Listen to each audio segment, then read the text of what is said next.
자, 오늘 말씀 함께 보시겠습니다. 오늘 우리에게 주신 하나님의 말씀 마가복음 16장 1절에서 20절까지 말씀입니다. 신약성경 85페이지에 있습니다. 마가복음 16장 1절에서 20절까지 말씀을 교독합니다. 하나님의 말씀을 교독할 때 살아계신 하나님의 음성을 들으시기 바랍니다. 안식일이 지남에 막달라 마리아와 야고보의 어머니 마리아와 또 살로메가 가서 예수께 바르기 위하여 향품을 사다 두었다가 안식 후 첫날 매우 일찍이 해 돋을 때에 그 무덤으로 가며 서로 말하되 누가 우리를 위하여 무덤 문에서 돌을 굴려 주리요 하더니 눈을 들어본즉 벌써 돌이 굴려져 있는데 그 돌이 심히 크더라. 무덤에 들어가서 흰 옷을 입은 한 청년이 우편에 앉은 것을 보고 놀라매 청년이 이르되 놀라지 말라. 너희가 십자가에 못 박히신 나사렛 예수를 찾는구나. 그가 살아나셨고 여기 계시지 아니하니라. 보라, 그를 두었던 곳이니라. 가서 그의 제자들과 베드로에게 이르기를 예수께서 너희보다 먼저 갈릴리로 가시나니 전에 너에게 말씀하신 대로 너희가 거기서 배우리라 하라 하는지라. 여자들이 몹시 놀라 떨며 나와 무덤에서 도망하고 무서워하여 아무에게 아무 말도 하지 못하더라.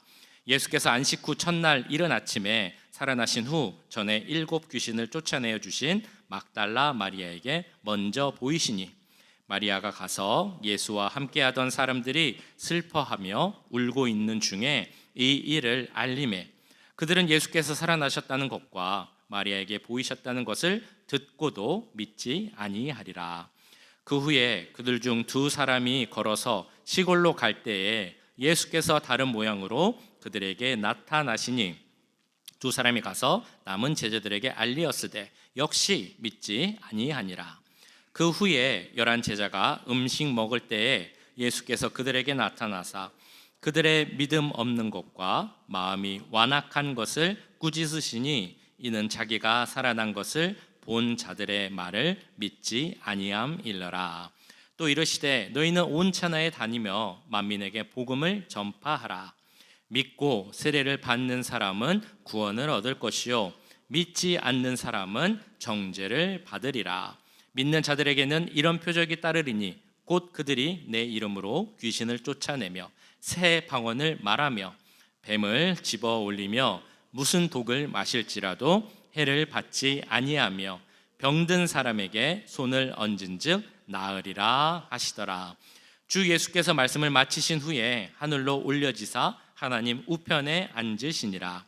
제자들이 나가 두루 전파할세 주께서 함께 역사하사 그 따르는 표적으로 말씀을 확실히 증언하시니라. 아멘. 네, 오늘 부활주일입니다. 부활주일. 우리 옆에 뒤에 보시면서 한 번 더 인사하실까요? 예수님이 부활하셨습니다 라고 인사하면 좋겠습니다. 예수님이 부활하셨습니다. 네. 자, 우리가 어렸을 때 생각해 보면 우리 동네에서 교회 안 다니던 친구들, 그러나 그 친구들을 교회에서 볼 수 있었던 2번의 주일이 있었습니다. 언제였죠? 한 번은 성탄주일, 그리고 한 번은 오늘 부활주일. 이 2 절기는 정말 교회뿐만이 아니라 세상의 모든 사람들이 알고 있을 정도로 중요하고 귀한 절기입니다.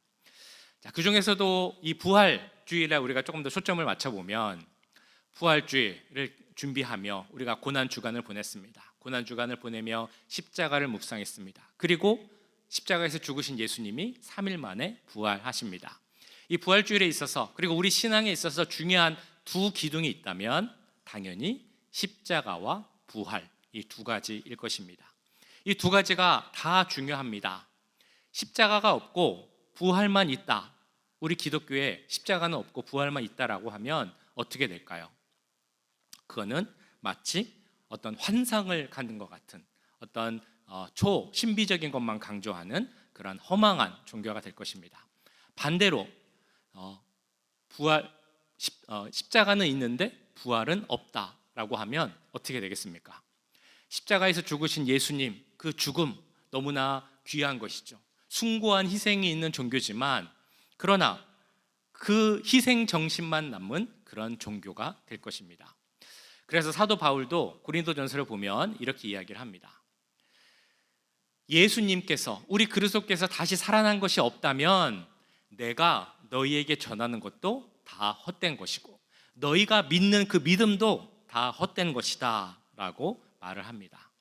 그러니 그 말을 봐서도 당연히 십자가와 부활과 십자가, 이 둘 다 어느 것 하나 빠질 것 없이 우리에게 있어서 중요한 것입니다.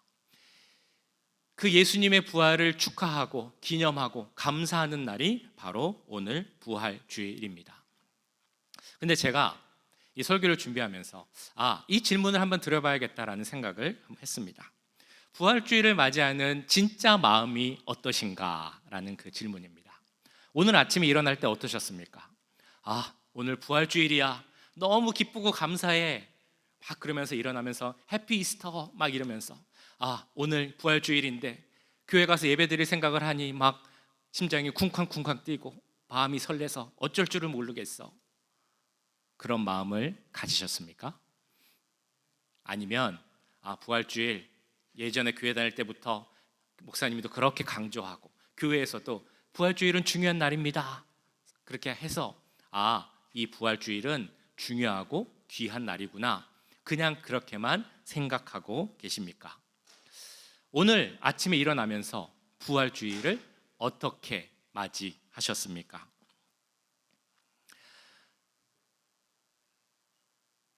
잘 아시는 종교개혁자 그 마틴 루터가 그 자기 책상에 써놓고 매일 보면서 이렇게 자기를 깨운 그런 영어 단어가 하나 있다고 합니다.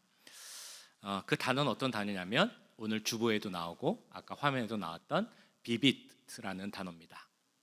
비비트, 어떤 의미일까요? 비비트, 이게 뭘까라고 주보를 보시면서 혹시 생각하셨습니까?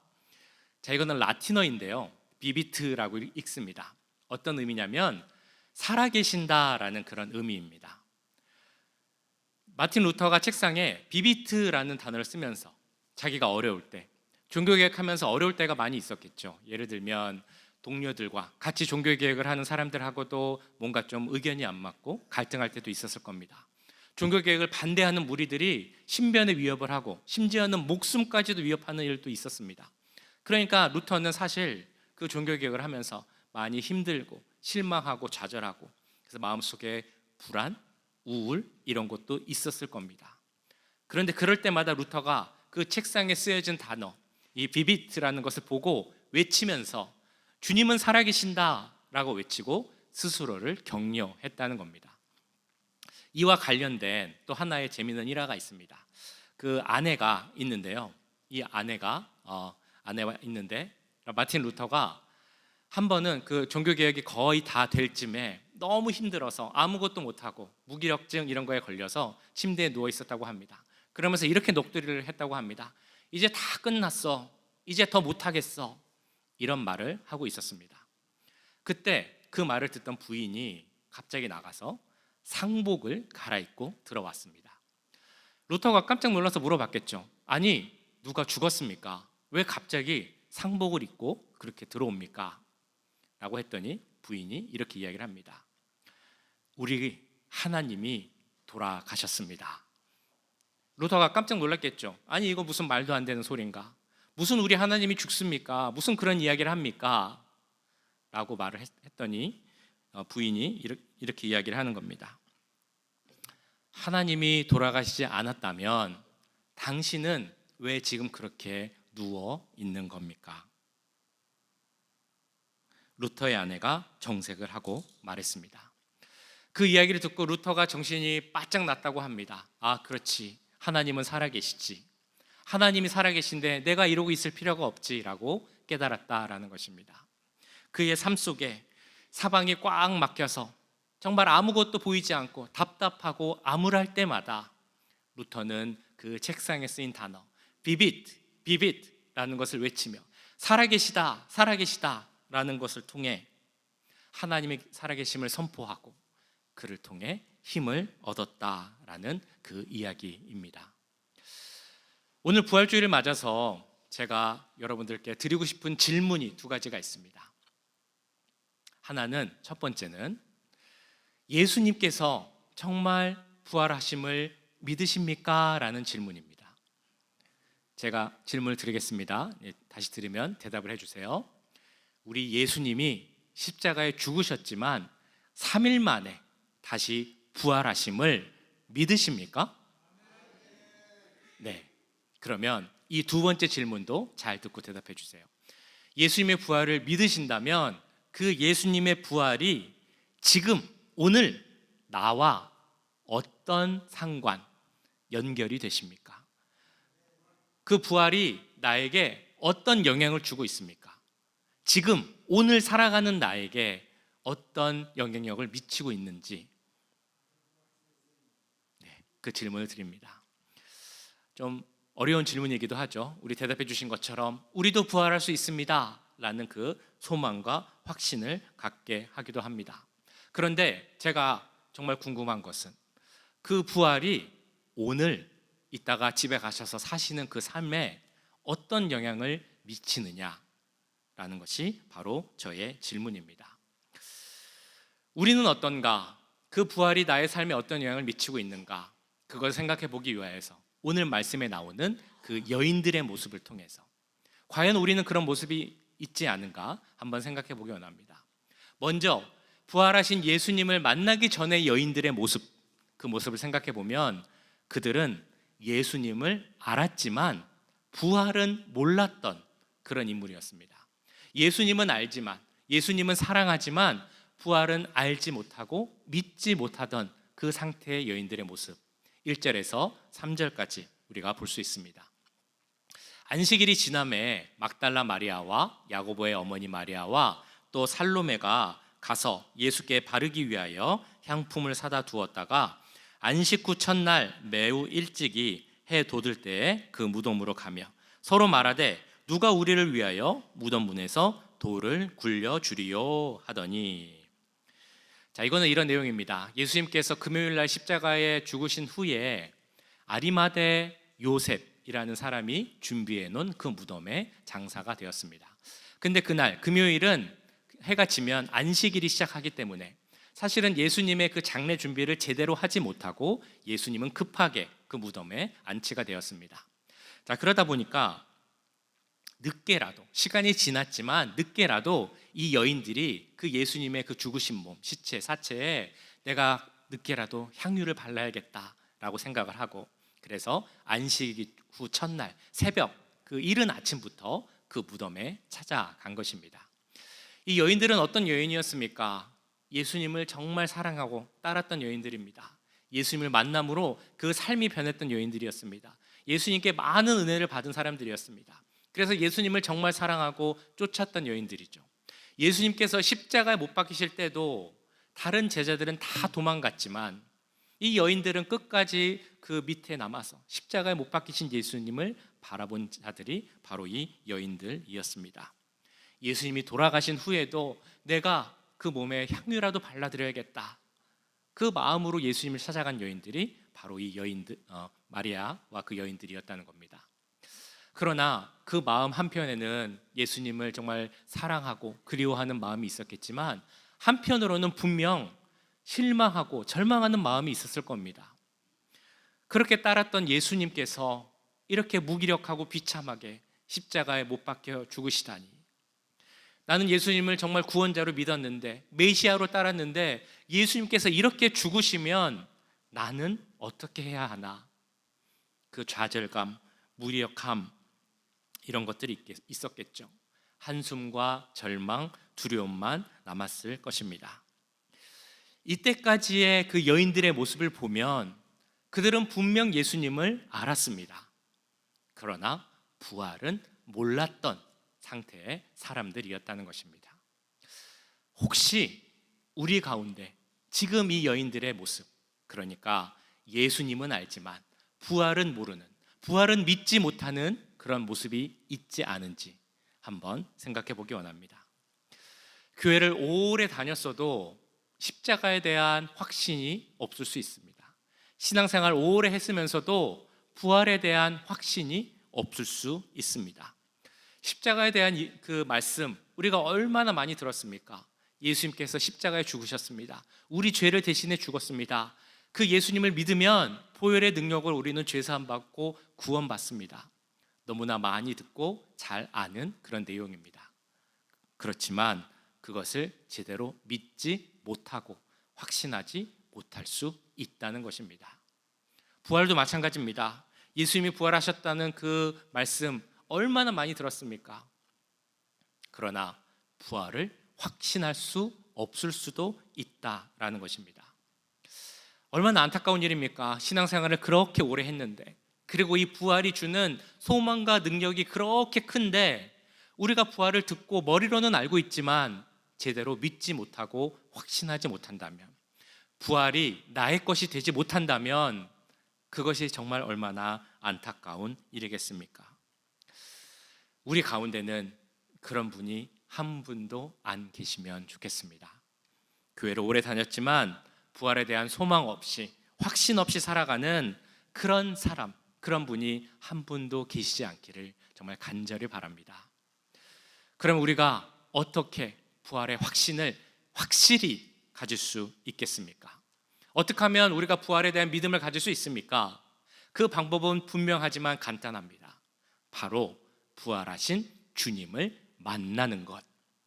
그 주님을 우리가 인격적으로 만나게 되면 우리는 십자가에 대한 믿음뿐만이 아니라 부활에 대한 확신도 갖게 될 줄 믿습니다.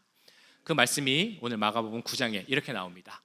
예수께서 안식 후 첫날 이른 아침에 살아나신 후 전에 7 귀신을 쫓아내어 주신 막달라 마리아에게 먼저 보이시니, 예수님께서 먼저 마리아에게 오셔서 그 몸을 보이시고 만나 주셨다라고 말씀합니다. 다른 이 내용을 마태복음 28장에서는 이렇게 표현을 합니다. 예수께서 그들을 만나 이르시되 평안하냐 하시거늘 여자들이 나아가 그 발을 붙잡고 경배하니. 이 말씀에서는 부활하신 예수님이 여인들에게 나타나서 만나 주셨다라고 정확히 표현을 합니다. 그 중요한 단어가 있습니다. 만났다. 부활하신 예수님이 여인을 찾아오셔서 만나 주셨다라는 것입니다. 그 이전의 상태는 조금 전 우리가 나눴던 것처럼 여인들은 부활을 몰랐습니다. 사실은 상상조차 못했겠죠. 너무 당연한 것이 부활이라는 것이 그 이전에도 없었고 또한 그 전혀 모르는 일이었기 때문에 부활을 생각조차 못하는 것은 어찌 보면 당연한 일입니다. 그래서 그런지 요한복음을 보면 부활하신 예수님이 이 여인들에게 나타났는데 여인들이 그 예수님을 보고도 누군지 몰랐다라는 그 말씀이 나옵니다. 그렇게 사랑하고 좋아하는 예수님을 왜 몰랐을까? 그 이유 중에 하나로 예수님께서 부활하실 것을 상상조차 못했기 때문에, 부활하신 예수님을 만날 것을 생각 못했기 때문에 예수님을 보면서도 몰랐다라고 그렇게 나오고 있습니다. 그런데 부활하신 예수님이 그들을 찾아오셨고 그들은 부활하신 예수님을 만났습니다. 그리고 만나고 나서 그들의 삶, 믿음 모든 것이 다 변화하게 됩니다. 우리도 마찬가지입니다.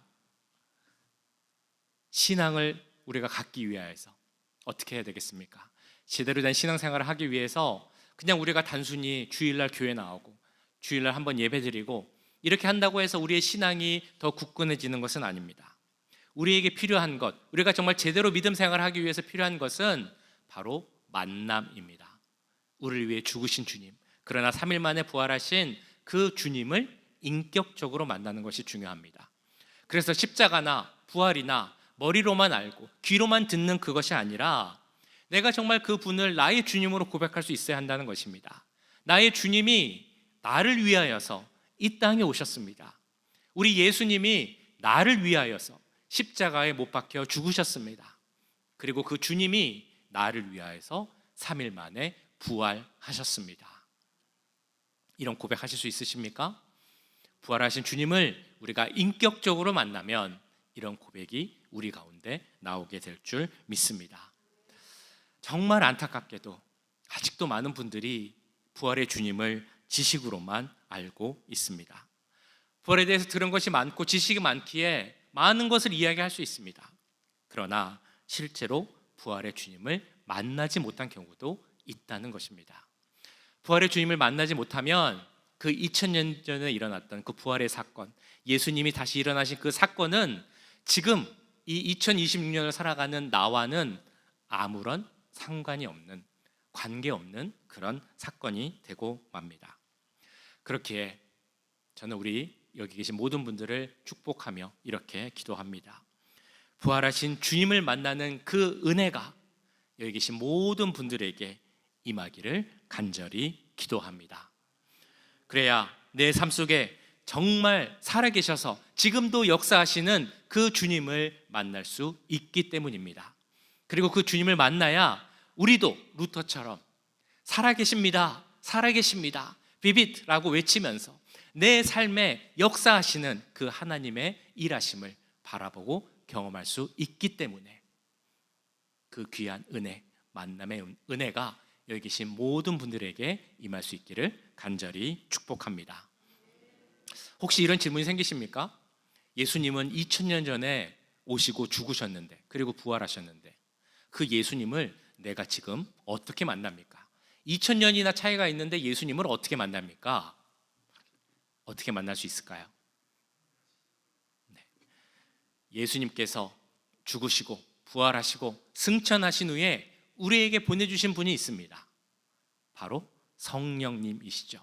성령님이 계시기에 지금 우리는 부활하신 주님을 만날 수 있습니다. 성령님이 계시면 2000년의 차이는 아무것도 아니게 됩니다. 성령의 역사 가운데 우리는 부활하신 주님을 만날 수 있습니다. 2000년 전에 죽으셨지만 다시 사신 주님, 그리고 지금도 살아 역사하시는 그 주님을 성령의 역사 가운데 다시 만나고 항상 함께하는 그 은혜가 우리 가운데 넘치길 간절히 바랍니다. 자, 그러면 그 부활하신 주님을 만나면 어떤 변화가 우리에게 일어나겠습니까? 먼저는 부활하신 주님 앞에 엎드려 주님을 경배하게 됩니다. 아까 보신 마태복음 28장 9절 보시면 뒷부분에 이렇게 나오죠. 여자들이 나아가 그 발을 붙잡고 경배하니. 부활하신 주님을 만나니까 이 여인 마리아가 어떤 반응을 보입니까? 그냥 그 앞에 엎드려지게 되는 겁니다. 그리고 경배하였다라고 나옵니다. 그냥 경배하였다로 끝나는 것이 아니라 그 발을 잡을 정도로 깊이 머리를 숙이고 엎드려서 경배하였다라고 나옵니다. 어찌 보면 당연한 모습 아니겠습니까? 모든 사망, 모든 죄를 이기고 사신 주님, 그리고 그 주님을 믿는 모든 자들에게 그 죄와 사망을 이길 수 있는 같은 권세를 주신 주님, 그 앞에 나가면 우리의 모습은 당연히 그 앞에 머리를 숙이고 엎드려 경배해야 하는 일밖에 우리가 할 일이 없음을 믿습니다. 그렇게 우리도 부활하신 주님 앞에 진심으로 엎드려 경배드리고 예배드릴 수 있기를 간절히 바랍니다. 또한 부활하신 주님을 만나면 그 부활의 소식을 전하게 됩니다. 10절 말씀을 보시면 이렇게 나오죠. 마리아가 가서 예수와 함께 하던 사람들이 슬퍼하며 울고 있는 중에 이 일을 알림해. 마리아가 어떤 상태에 있다고 말씀드렸습니까? 예수님을 만나기 전에는 절망, 슬픔이 있었습니다. 마리아뿐만이 아니라 다른 제자들도 마찬가지였을 겁니다. 여기 나온 것처럼 슬퍼하고 울고 있었다라고 하고 있습니다. 그런데 부활의 주님을 만나니까 마리아가 해야 하는 일이 무엇이었겠습니까? 주님이 다시 사셨다는 그 소식, 그 기쁨의 소식, 그 소망의 소식을 빨리 가서 저들에게 전해야겠다라는 그 마음밖에 없었던 것입니다. 오늘 부활주일을 맞이하면서 혹시 그런 생각이 드십니까? 이 부활의 기쁜 소식을 내가 빨리 가서 전해야 되겠다, 널리 가서 전해야 되겠다. 아직 예수님을 모르고 절망하고 낙심하고 있는 우리 주위의 사람들에게도 이 부활의 소식을 전해야겠다 라는 생각이 드십니까? 우리가 정말 예수님을 만나면 그런 마음이 들게 됩니다. 여기 계신 모든 분들 주님을 만남으로 주 앞에 엎드려 예배드리겠습니다. 그리고 그 부활의 소식을 널리 널리 전하겠습니다 라고 다짐하고 결단할 수 있기를 간절히 바랍니다. 자, 그런데 오늘 읽으신 이 마가복음 16장뿐만이 아니라 또 마태복음, 누가복음 다 마찬가지입니다만 이 부활의 소식을 보면 우리가 가질 수 있는 질문, 의문이 하나 있습니다. 부활하신 예수님, 그러니까 예수님께서 생전에도 그러셨고 오늘 말씀에 나오는 그 무덤에 있었던 흰옷을 입고 있었던 청년도 마찬가지고, 이 제자들에게, 예수님을 따르던 자들에게 어느 곳으로 가라고 합니다. 예수님께서 그곳에 가겠다라고 말씀을 하셨기 때문에 그곳에 가면 예수님을 만날 수 있다라고 합니다. 여기서 말한 그 곳은 어디이겠습니까? 7절에 보시면 그 답이 이렇게 나와 있습니다. 가서 그의 제자들과 베드로에게 이르기를 예수께서 너희보다 먼저 갈릴리로 가시나니 전에 너희에게 말씀하신 대로 너희가 거기서 배우리라 하라 하는지라. 어디로 가라고 하셨습니까? 어디서 만나겠다고 하셨죠? 갈릴리라는 곳입니다. 왜 갈릴리일까라는 질문을 혹시 해보셨습니까? 좋은 도시들, 유명하고 큰 성읍들 많이 있잖아요. 대표적으로 예루살렘도 있고 많은 곳이 있는데 왜 그 중에서도 하필 갈릴리였을까? 갈릴리는 어떤 곳입니까? 제자들이 나고 자랐던 그 곳이었습니다. 그리고 제자들이 예수님을 만나서 함께 지냈던 곳이 바로 이 갈릴리였습니다. 그리고 제자들이 예수님과 함께 그 사명, 사역을 감당했던 곳이 그 중에 하나가 갈릴리였습니다. 한마디로 하면 갈릴리는 어떤 곳이냐? 그들이 살고 먹고 살았던 그들의 삶의 자리, 삶의 터전이었다는 것입니다. 그렇게 보자면 예수님께서 그들에게 갈릴리로 가라, 우리가 갈릴리에서 만나자라고 하시는 그 이유가 다른 것이 아닌, 우리가 예수님을 만나야 하는 곳, 부활하신 주님을 만나는 곳은 다른 곳이 아니라 우리가 매일매일 살아가는 그 삶의 터전, 삶의 자리이다라는 것을 말씀하시기 위함이라는 것입니다. 그리고 살아계신 주님을 증거하고 나타내야 하는 곳도 바로 우리가 매일매일 살아가는 그 집과 우리 직장, 우리 친구들을 만나는 장소, 그 모든 삶의 자리가 바로 살아계신 예수님을 증거해야 하는 자리이다라는 것을 말씀하고 있는 것입니다. 우리가 주님을 만날 때를 생각해 보면 그 부활하신 주님을 만났다라고 하는 것은 참 귀한 일입니다. 기쁜 일이고 감사한 일이고 감격이 넘칠 수 있는 그런 일입니다. 그런데 그 기쁨과 감사와 감격이 단지 그 순간에만, 특별한 장소, 특별한 시간에서만 멈추어서는 안 된다라고 말씀합니다.